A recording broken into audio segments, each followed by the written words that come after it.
আমরা সাধারণত এই সেন্সরটিকে ফ্লেম সেন্সর বা ফায়ার সেন্সর নামে চিনে থাকি। অর্থাৎ আমাদের এই সেন্সরটা কিন্তু ফায়ারটাকে ডিটেক্ট করতে পারে। আমরা যদি এই ভিসিসি এবং গ্রাউন্ড পিনে একটি 3.7 ভোল্টের একটি ব্যাটারি সংযোগ করি এবং এই সেন্সরটির মাথায় বা এই এলইডিটির মাথায় যদি ফ্লেম ধরি বা ফায়ার ধরি, তাহলে কিন্তু আমাদের এই সেন্সরটি ডিটেক্ট করে আমাদের এই এলইডিটা অন এবং অফ হবে। সো আমরা এটা সবাই জানি। আর এখানে যে ভেরিয়েবল রেজিস্টারটি আছে সেটি ঘোরানোর মাধ্যমে আমাদের এই ফিল্মটা কত দূর থেকে ডিটেক্ট করতে পারবে সেই রেঞ্জ কিন্তু আমরা এই পোটেনশিওমিটার থেকে সিলেক্ট করে দিতে পারি। সো চলুন আমি এখানে 3.7 ভোল্টের একটি ব্যাটারি সংযোগ করে একটি ফায়ার ডিটেক্ট করে দেখি যে ফায়ারটা ডিটেক্ট করতে পারে কি না। দেখুন আমি কিন্তু এই সেন্সরটির সাথে একটি 3.7 ভোল্টের একটি ব্যাটারি সংযোগ করে নিয়েছি। এখন জাস্ট আমরা একটি স্টার ড্রাইভার দিয়ে এই যে এখানে ভেরিয়েবলটি আছে এই ভেরিয়েবলটি ঘোরানোর মাধ্যমে সর্বোচ্চ রেঞ্জ সিলেক্ট করে দেব।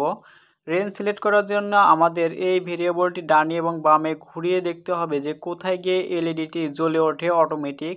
সো যখন এলইডিটি জ্বলবে তার বিপরীত দিকে আমরা আস্তে আস্তে ঘোরালে একসময় এলইডিটি বন্ধ হয়ে যাবে। সো দেখুন এই পজিশনে কিন্তু অটোমেটিক বন্ধ হয়ে গেছে। আমি যদি হালকা ক্লকওয়াইজ ঘুরাই তাহলে এলইডি জ্বলে উঠবে এবং অ্যান্টি ক্লকওয়াইজে ঘোরালে এলইডি বন্ধ হয়ে যাবে। এখানে যে পজিশনে এলইডিটি বন্ধ হয়ে যাবে ওই পজিশনে রেখে দিলেই এটার সেন্সরের রেঞ্জটা হবে সর্বোচ্চ।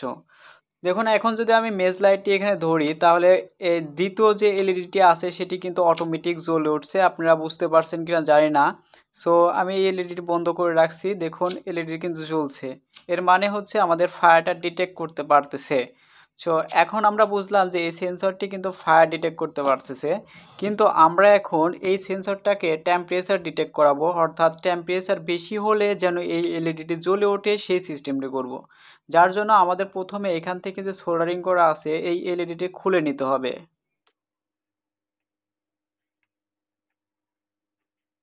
দেখুন আমরা কিন্তু যে ফায়ার সেন্সরের এলইডিটি ছিল সেই এলইডিটি আমরা খুলে নিয়েছি। এখন আমাদের এখানে একটা কম্পোনেন্ট অ্যাড করতে হবে। চলুন দেখে নিই সেই কম্পোনেন্টটি। দেখুন আমরা এলইডির পরিবর্তে এই সেন্সর বা এই কম্পোনেন্টটি ব্যবহার করব। এই কম্পোনেন্টের বৈশিষ্ট্য হচ্ছে যদি এখানে তাপমাত্রা বাড়ে বা আস্তে আস্তে তাপমাত্রা বাড়ে তাহলে এই দুই প্রান্তের রেজিস্ট্যান্স আস্তে আস্তে কমবে। আর যদি এই প্রান্তের তাপমাত্রা আস্তে আস্তে কমে তাহলে এই দুই প্রান্তের রেজিস্ট্যান্স আস্তে আস্তে বাড়তে থাকবে।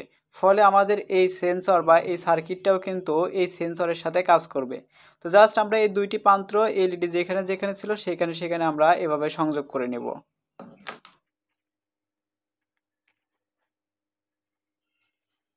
দেখুন আমরা এই সেন্সরটি লাগানোর সাথে সাথে কিন্তু আমাদের আউটপুট এলইডিতে জ্বলে আসে। এখন আমাদের এই ভেরিয়েবল রেজিস্টারটি ঘুরিয়ে এমন একটা পজিশনে রাখতে হবে যেন এলইডিটি অফ থাকে এবং সর্বোচ্চ রেঞ্জ দিতে হবে। সো আমি এটা যদি এই ভেরিয়েবলটা যদি অ্যান্টি ক্লকওয়াইজ আস্তে আস্তে ঘোরাই তাহলে দেখবেন যে এলইডিটি বন্ধ হয়ে যাবে। সো দেখুন আমি আস্তে আস্তে ঘোরাচ্ছি, এই পজিশনে বন্ধ হয়ে গেছে। সো আমরা কিন্তু এই পজিশনেই রাখবো, অর্থাৎ সর্বোচ্চ রেঞ্জ রাখবো।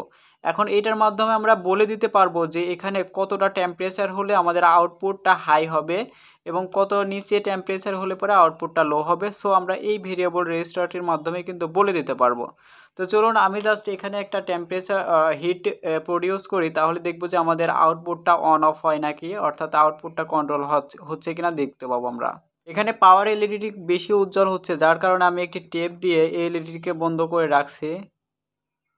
সো দেখুন এই এলইডিটি এখন আমি বন্ধ করে রাখলাম কারণ এই এলইডিটি খুব উজ্জ্বলভাবে জ্বলছে, আমাদের আউটপুট এলইডিটি জ্বললেও বোঝা যাবে না। সো যার জন্য আমি এটা বন্ধ করে রাখলাম। এখন জাস্ট আমি একটি সোল্ডারিং আয়রনের মাধ্যমে এটাতে হিট দেব। হিট দিলে দেখতে পাবেন যে আমাদের এই যে আউটপুট এলইডিটা আছে সেটি কিন্তু জ্বলে উঠবে। আর এখানে কত টেম্পারেচার হলে এলইডিটি জ্বলবে, দেখুন আমাদের এলইডি কিন্তু জ্বলে উঠছে। এর মানে আমাদের এই সেন্সরটা হিট হওয়ার সাথে সাথে জ্বলছে। আর এটা যদি আস্তে আস্তে এখন ঠান্ডা করা হয় তাহলে দেখবেন যে আবার অটোমেটিক বন্ধ হয়ে গেছে। সো আমি এখানে কুলিং ফ্যান ব্যবহার করতেছি।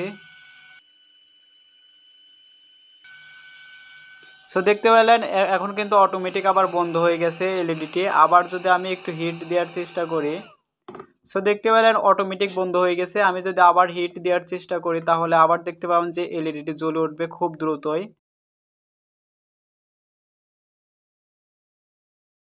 সো দেখুন আবার এলইডি কিন্তু জ্বলে উঠছে।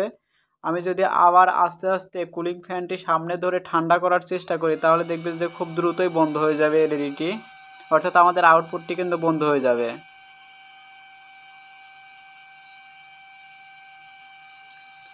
আর এটাই একটু ডিলে দেয় কারণ এর ওপরে যে মেটাল বস্তুটি দিয়ে আছে সেটি কপারের, কারণ কপারটা কিন্তু খুব দ্রুত হিট হয় এবং ভিতরে এলিমেন্টটা কিন্তু সেন্স পেতে একটু ডিলে নিতে পারে, যার জন্য এখানে দেখতে পেলেন যে এখানে ঠান্ডা হয়ে গেছে, আমাদের এলইডিটি বন্ধ হয়ে গেছে। আবার এখানে যখন হিট হিট পাবে অর্থাৎ পর্যাপ্ত পরিমাণ হিট হবে তখন কিন্তু আমাদের এই এলইডিটি আবার জ্বলে উঠবে।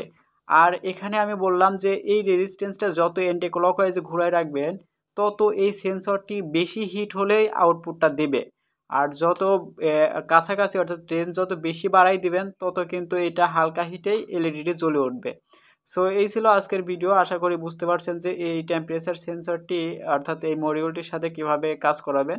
সো ভিডিওটি ভালো লাগলে অবশ্যই লাইক কমেন্ট করবেন। আর আপনি যদি আমার চ্যানেল নতুন হয়ে থাকেন তাহলে প্লিজ চ্যানেলটা সাবস্ক্রাইব করে আমার পাশে থাকবেন।